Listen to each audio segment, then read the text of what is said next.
Hi guys, welcome to Kavya's Academic Adventures, and today's vlog is about things no one tells you before you actually come to the United States. So when I first came to United States, I was like dreamy and stuff. We watching like a lot of Hollywood movies. You expect it to be the same, and yeah, no doubt it's the same. But you might feel a little different. You might feel the movies are how it actually goes here, but there are a little differences to students, so I decided to address these points. So if you're someone who is planning to go to the United States, so before you go, just make sure to take your time and go through this video so you don't have to stress a lot about it. So let's get started. Before I came here, I also had a certain picture in my mind about what life in United States would look like. I was like, America. But after actually living here, studying here, managing my own expenses, searching for jobs, handling immigration documents, and I was doing everything all by myself, and I realized that there are many things that I didn't know and nobody told me. So there are many things that you don't know before you come to the United States. So I made a list of 50 things that I want you guys to know. So it might be like you might feel 50 things are a lot, but I want you guys to know it before you actually move to the United States. So number one, excitement will eventually fade. When you first arrive in the USA, you feel like everything is exciting, everything, like the roads. When I first came to the USA, like after I landed, the first question I asked my sister is like, why are the roads like this? I still remember that. And the houses are different, the grocery stores are huge, everything, even riding a car feels different. You go to Walmart, you get a coffee in Starbucks, everything feels exciting. You will probably take pictures of everything and you keep sending them home. You may feel like you have finally started a completely new chapter in your life. But after a few weeks or months, the excitement slowly becomes normal. Then, for me, I think it's at that time reality started hitting. I had assignments, I have bills, I have to cook, I need to clean, I need to apply for jobs, I need to manage my transportation, and slowly I started missing home. This is when many international students experience homesickness. It's not always immediate. Sometimes it's like first few weeks are so busy that you don't have time to miss home. But once everything is settled, once everything becomes quiet, you may suddenly feel like you miss your family, your room, your friends, your food, and even the smallest things that make you like that made you felt like home. So do not feel guilty if you feel sad after coming here. It does not mean you made the wrong decision. It just means you're adjusting to a completely new life. And second thing is, everything is more expensive than you expect. Before coming to the United States, we often convert rupees into dollars. We think this is only $10, but $10 quickly become $20, $50, or $100. Your money can disappear very quickly. It's not only just about tuition and rent. There are many small expenses that people do not always talk about. You may need to pay rent, and then you have electricity, you have to pay Wi-Fi bills, you have phone bills, you have groceries, you have transportation, you have to take care of your laundry and health insurance, some books, furniture, kitchen supplies, application fees, taxes. Even basic things can feel expensive. For example, let's say you went out on a meal. The price shown in the menu is not exactly what you will pay at the end. So if you got some food for like $15 in the menu, it showed you like $15. Then in the final bill, you might have to include a tip. You might have to pay the taxes, so it goes like 20 and more. So you were expecting it to be $15, but it went down to 20 and it went up. So when you keep spending $10 or $20 here and here, you may not notice how much you're spending until you check your bank account. This is why I would say budgeting is important. It took me many days to actually keep a track on my spending. So number three, you cannot entirely depend on your part-time job. Many students come to the USA thinking they'll easily get an on-campus job and manage all their expenses. But getting an on-campus job is not easy, and it's not guaranteed that you'll get a job. Many people may get on-campus jobs depending on their skills. Some might get very quickly and some might not. They might have to wait for months before they actually get a job. So I would suggest do not entirely depend on your on-campus job. Even when you get a job, there are limits on how many hours you work. So when you get paid, you can, like with your on-campus job, when you get paid, you can only pay your bills, you can take care of your expenses, groceries, phone bills, but do not entirely depend on the part-time job to pay your tuition fees and fulfill all your expenses. Do not come here with a financial plan that completely depends on finding a part-time job. I would say have a backup plan. Number 4 is public transportation is not available everywhere. For us, near our university, we do have public transportation, but it could take half an hour, it could be 1 hour, we are never sure. So people think transportation in USA is easy, but that's not true. Cities like New York, Boston, Chicago, Washington may have public transportation, but another place, like maybe a different place, buses are not frequent. Some areas may not have buses at all. Walking may also be difficult because some roads they don't have sidewalks. But owning a car also becomes necessary, but it comes with expenses. You need to think about the cost of a car, insurance, gas, repairs, parking, registration, and maintenance.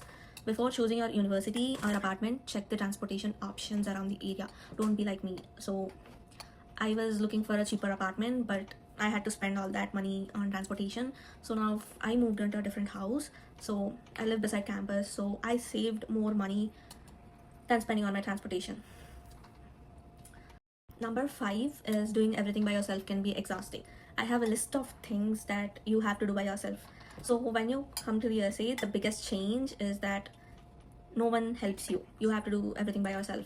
You have to cook, you have to clean, you have to do your laundry, you have to buy groceries, you manage your own appointments, you take care of all your paperwork. At the same time, you have to study. You also have like assignments. Nobody is reminding you to eat. Nobody is going to clean your room. Nobody is going to organize your documents. You have to do it yourself. And nobody is going to notice if you're stressed or anything. At the beginning, independent feels exciting, but sometimes it can feel exhausting. There are many days where you come home after class, or like you come from work and you still need to cook and clean. That might be exhausting. You may feel too tired to do anything. This is why time management becomes very important. I would suggest try to cook meals in advance, keep your documents organized so you don't have to go through everything all the time. Make like a weekly schedule. You don't need to be doing everything perfectly.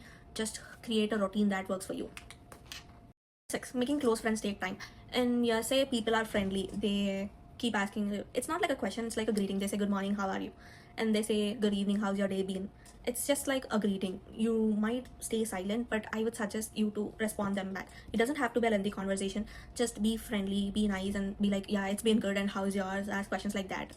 So, people may have busy schedules, they may work, they may have classes, but they have their own friends groups and you are the different person. Sometimes you might feel it exhausting, so just try to do your best, and you don't have to be like nobody's caring about me. Unless you come forward and you speak with them, when they try to speak with you, just initiate a conversation. It's not like you're not living at your home, you're living somewhere far away, and you have to be close to everyone. So talk to your classmates, volunteer, do some volunteer activities, participate in cultural events. You might get friends like that. You might be a part in an organization, so you can get to attend networking events, make connections, do a lot of stuff.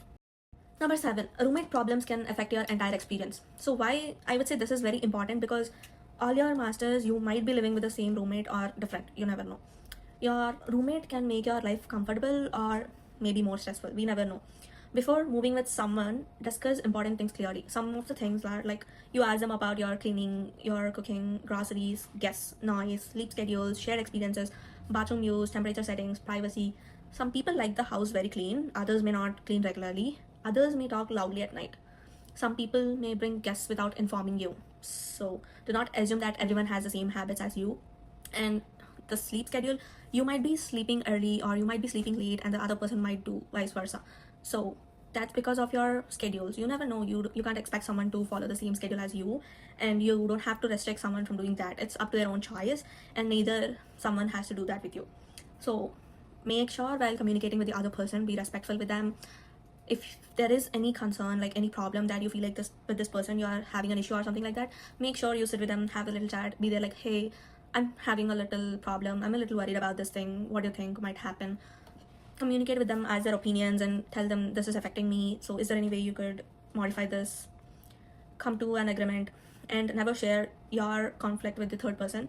So when the information from the third person gets to your friend, it might be it might be in a different sense. So make sure you speak with them respectfully, and ignoring small problems can create bigger conflicts later. So I would suggest sit and have a chat. And number 8, education system may be different. So you might have a different educational system from your home country. So in United States, here in America, you're expected to participate in class, give presentations. I had like a lot of group projects, assignments. You might have to write a thesis paper. You never know what they might give. You might have to give presentations, oral presentations, or it can be like a Zoom presentation. And for your assignments, you have to use proper thesis. I mean, like, you have to use proper citations.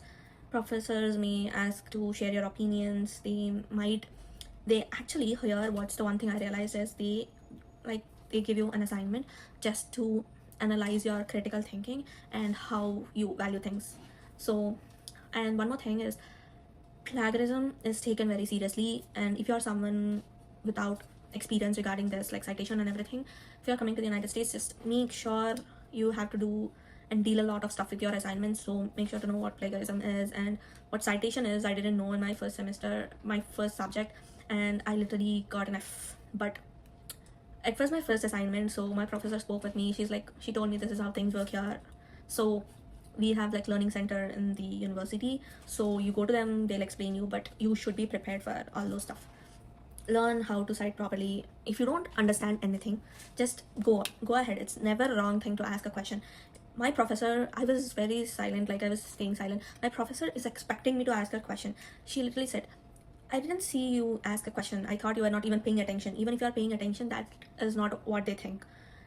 They might think you're not paying attention, but we might be a little scared. We might be like, what if this is not like a right question to ask? What if they laugh at you and stuff like that? Don't be like that. It's okay if you ask a question. Nobody's gonna laugh at you. Your professor might be like, hey, this is the right question. He or she might help you. And number 9, group projects can be frustrating. So why group projects can be frustrating? In India, I never felt like group projects are frustrating, maybe a little, but in United States, in America, you might feel a lot frustrated, because when you're assigned to a group, you don't even know the person who you're assigned to. You have to look for their names, you have to find their contact. It's very hard. After class, they have different schedules, they go out somewhere, we never know. They won't even reach out to you at first. You have to look for people in your group. So when they announce the group, you just make sure you take a note of their name. For us, it's like in the system, it's already like it shows us who our group mates are. So at those times, I would suggest, like, don't entirely depend on that person, because they might say this time works for them, but sometimes it might not. They might have an emergency. They might want to do like a different timing. You're not available at that time. One person might do a different schedule. One person might have a different opinion. It's like a war. It's very frustrating. Trust me, you have to deal with a lot while you're in group projects. So the key here is patience. You have to be a lot patient if you are in a group project. Someone might get hurt.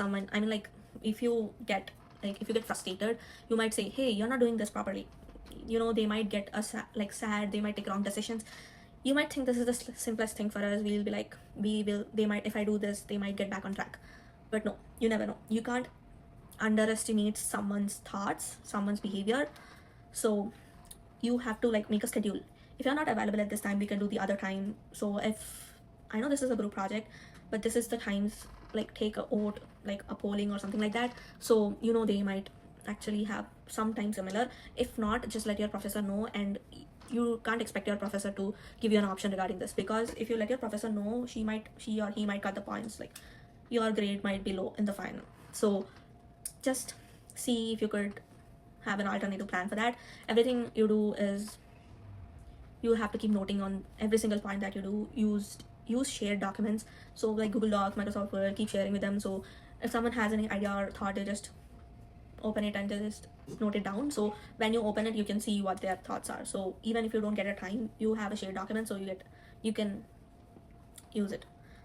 If a group member is not at all contributing, you tried reaching out to them, you feel like this is not working, then the last option would be you could go to the professor and be like, hey professor, we are having an issue with this person. It's not like we don't want him or her, but we just want you to let them know so we could communicate. Number 10, this is very important.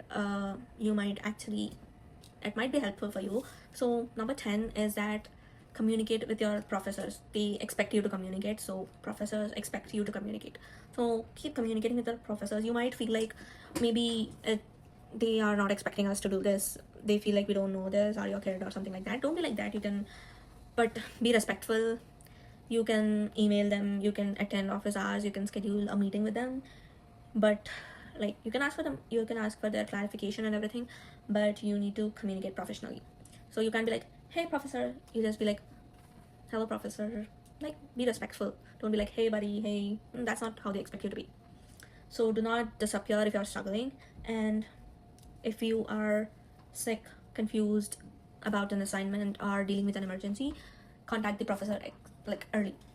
So when you might not be able to attend the class, don't be like, after the class has started, don't email them, they might not check it, but email within an hour before about what is happening. Even if you are getting late to the class, just let them know, professor, I'm stuck in traffic, I tried reaching earlier but the roads are blocked and stuff like that, please excuse me, I'll make sure to be there in 10 minutes, in 15 minutes, or I might be a little late, some personal issues and stuff like that. So make sure you be professional. Do not wait until the deadline. Like, if you were assigned with something, you be like, 1 day is enough for me, a half day is enough for me. Don't be like that. Sometimes professors ask you, how much have you finished, like, did you brainstorm, did you get your ideas, what project are you planning on working and everything. So the deadline might be like a week after, but still they want you to know if you are working on the project or not. So you might be like, oh, no, I'm planning it to do later. Don't be like that, but make sure you find your topics, you have everything backed up, and you have to be ready to answer. Like, you have to be ready to answer any question that they're gonna ask about your assignment or anything. Number 11, finding an internship is not easy. Many students, even me, think I'm from healthcare background, so many people told me I will get an internship as soon as I start my university, like my college. You cannot actually get that, because they think you are attending an American university and you will easily get an internship and stuff like that. And also, being a healthcare student, there are a lot of options for you to, and stuff like that. Don't believe in that. You need connections, you need to network a lot, and you need to see if that internship is right for you. You know, there are many things that people consider here before actually taking you to become their intern. So I would say all those things that people say are not true. Internships are very competitive. I have applied to 100, maybe 200 internships, like few very easy applies. Easy applies are not worth it. So maybe like 100 to 150 full-length applications for internships. They are like somewhere like you are in your third semester, you are in your fourth semester. In my first and second semesters, I had these, like, you're still in your first semester and second semester. Sometimes they'll be like, you might get opportunities in third and fourth semester. So wait till then, but don't wait. When you get an opportunity, just grab it.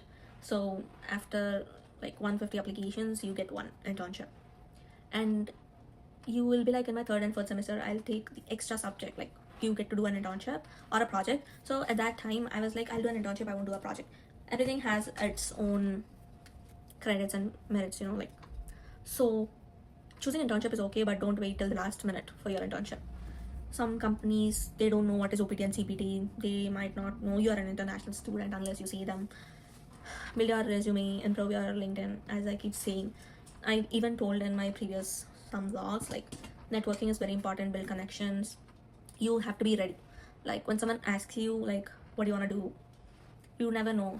You might see someone in the elevator, the way you speak with them might impress them. They might offer you an internship. You never know, so be prepared. Number 14, healthcare insurance. I know most people will be like, everything, all the healthcare insurance is same, but I got separate dental insurance and stuff like that. You get different dental and vision insurance, and the other health insurance is different. So most people think altogether it's just one, but no, it's completely different. So health insurance in the United States is very expensive. And at the same time, I know in case of emergency that is very useful, but sometimes it's very expensive. Even if you have your insurance, you still might need to pay deductibles, co-pay and stuff like that. There is a lot in the US healthcare systems, and make sure not to end up in emergency. I've seen many of my friends end up in emergency. They ended up getting bills like $20,000, $50,000. You never know. Even if you have your insurance, it won't cover everything. It just covers depending on the situation. Do not wait until you're sick or until you get a coverage at times. So we have a university hospital, so you can go there. Like, if you have any flu or anything, they give you flu shots and stuff like that. So visit university hospital before you go to a bigger hospital. And like, there are, like, in USA it's different. It's not just a single hospital, it's like a clinic, like a primary provider. Maybe the doctor is the one we call primary provider here. So it might be difficult, but the first question make sure is you show your insurance card and ask them, do you accept this insurance? Some people do not accept some kinds of insurances, so you might have to travel to a different place where they accept the insurance. So the first question, make sure you ask, do you accept this insurance? I have so. Make sure to keep your insurance card with you so you don't have to end up paying huge bills. And if your insurance is expired, so when you're doing your masters, most people get insurance, they pay for insurance via college, but after your masters you might not have insurance, so try to find an insurance so you don't end up paying big. And number 13, visa stress is real. So when you are done with your studies, you go to OPT. When you're done with your OPT, you go to STEM OPT, and you might get H1B. Everything, all these are visas. I mean, you're on an F1, but still these are the phases you go. So that can be really stressful. You might have days where you're unemployed, you might be like stuck, you might not be getting opportunities, you might not be communicating with people, you might not have certain documents, you have to pay some fees for your OPT application, you might have to show an offer letter for your STEM OPT and stuff like that. And for people, those who don't have an STEM OPT, I know you're in the worst phase like me, you don't have a STEM OPT, so you get to work only a year in the United States unless someone sponsors you. So things like that can be a lot stressful, and I would say make sure you keep copies of your documents. It's very important. You never know what document you might need, and maybe some people keep saying you need to have your documents in your hand even while traveling, but I don't think so. Just keep them handy in your phone, not like physical copies, but digital copies are very important these days. And do not depend entirely on your friends' social media and everything, and don't believe everything they say. Make sure you visit your universities in immigration services. For us it's US University of Immigration Services, something like that, we call it UIS, so that's what I remember. So go to them when you're applying for your OPT or anything. They'll help you if you are worried about filling all those documents and everything, and they might even give suggestions. Like if you are worried what to do next, they might give you a suggestion. Make sure you utilize that. And seriously, it's very, very stressful, visa stress. I've been seeing a lot of people, and maybe in the future I might be worried about my visa, we never know. So number 14, apartment housing, like finding houses properly. So in USA, finding houses is very difficult. You can find houses, but you never know who are renting houses. Only few people put a board like house for rent, house for sale and stuff like that. So most people find apartments in few websites. So for us, it's a community, so all our apartments are listed online. You can't see, like when you get here, you never know like an apartment is for sale or no. You have to go to that website. For us, we have on the board it's written like some properties, so you search for that properties and you see if they have any homes available for rent. So housing is different here. Credit history is also important even for housing. So when you're looking for a housing, like a house, they ask you to submit few documents. You have to pay some application fees, and they need your statement, like statement balance, something like that. They ask for identity proofs and everything. So credit score is important in the United States. If you don't have a proper credit score, you might not get a house for rent. So it's all different in the United States. And also there are some apartments, like this is listed, but that's not how it looks after you get a house. So make sure you go have an inspection or something like that, and make sure you address all the issues you're having with that house, and make sure all the paperwork is good and you are not paying more than what you should be. So make sure you deal with all these stuff properly. And number 15, so I guess this will be the last thing I'll be saying today, and the rest I'll do one more vlog probably. So I'm sleepy. So number 15 is very important, very, very important. Scams. Don't fall for scams. Only do it if you trust it, or someone you knew is already doing that, like has already done that, not in the process of doing, but it's already done, it's in the past. So if someone says like, I am doing this right now, it's not been confirmed, and they say I'm getting some good profits, you to invest in it. It's an example, I'm not saying you to invest it. So at times like that, you end up investing and you both might get scammed. You never know. Scams are so horrible, like you get scammed a lot. So someone calls and says like, hey, is this your bank account? We received a call for a withdrawal. If you want to stop this, share these details. And you'll be like, oh, they are good people, they're trying to stop my transaction, so I should tell them. Don't be like that.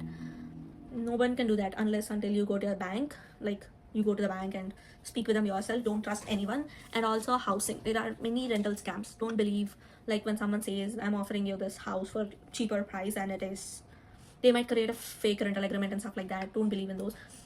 And don't pay for housing until you come to the United States. Someone will be like, hey, pay this part of your amount, and when you get to the United States you'll have your home. Don't do stuff like that, and don't simply trust it unless until you know someone who is actually in there. Ask them to speak with them on your behalf till you come. So some people like do sales, so they'll be like, we are selling this for a cheaper price, and you order something online. You know, there are lots of scams going on, so make sure everything is proper and don't become a victim. And yeah, so I've seen people, like a lot of victims who were gone through these scams and everything. So you never know, even if you are a victim, you might get charged because you are doing this illegally or stuff like that. So make sure you discuss with the right people about what you're doing. Anyways, that's it for this video. I hope these 15 things are very helpful to you, and if you have any questions, I want you guys to comment below so we can discuss more. Until then, stay tuned and please do like, share and subscribe. Bye bye.